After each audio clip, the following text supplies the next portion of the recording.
Sophie and Prince Edward have made headlines after they refused to be drawn on the Sussexes' bombshell tell-all with Oprah Winfrey in a recent joint interview.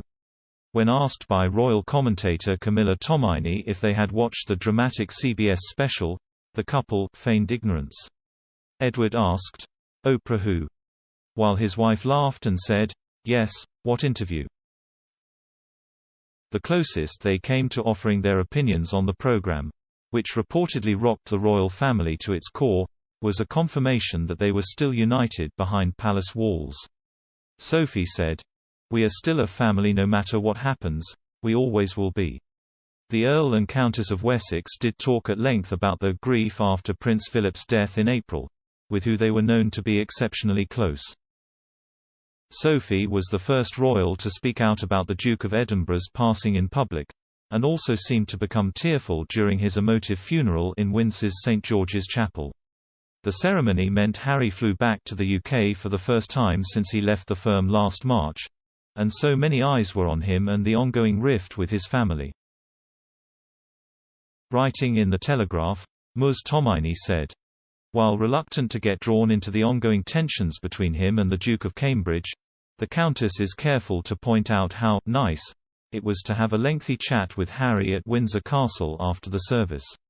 The note that Sophie was careful suggests she was keen to dispel any concerns of tense relations between herself and Harry.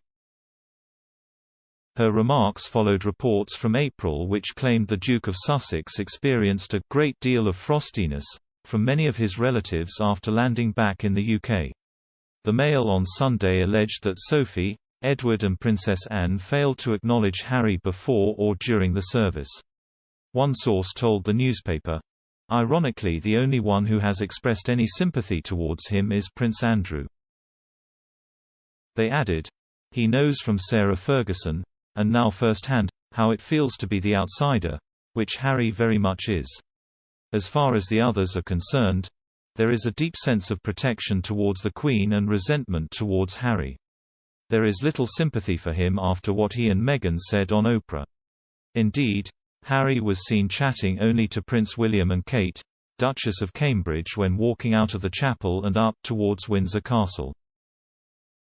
Royal watchers were hoping that this was the first sign that the brothers were going to put the rift behind them, although Harry's recent attacks on the firm have put this speculation to bed. Harry was said to have spoken to Prince Charles and William in a joint 2-hour conversation back at Windsor Castle as well, but reportedly they were not able to resolve their fallout. Sophie's admission of chatting to the Duke of Sussex was the first time there has been a hint of any conversation between the two of them.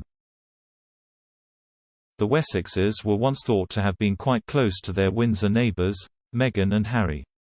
The Sussexes were also caught on camera laughing with the Wessexes during their final royal engagement at Westminster Abbey last year. Sophie, in particular, was thought to have taken on the role of royal mentor to Meghan during the early days of her life on the royal frontline.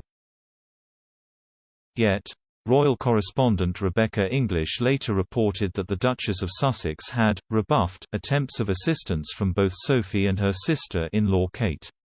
The Mail on Sunday's claim that Princess Anne was also frosty towards her nephew built on remarks from the royal last year, which were perceived as a slight against the Sussexes. Speaking to Vanity Fair just a month after the Duke and Duchess of Sussex officially left their royal roles, Anne made an obscure comment about the younger generation of the firm always wanting to reinvent the wheel. Meghan then appeared to address this allegation in a similar fashion when speaking to Oprah, as she said they were not reinventing the wheel here, when trying to step down to become more minor roles, before being rejected by the palace. It's not known how the relationship between Harry and his royal relatives stands after his most recent claim that the firm was guilty of total neglect towards him and his wife in his new series, The Me You Can't See.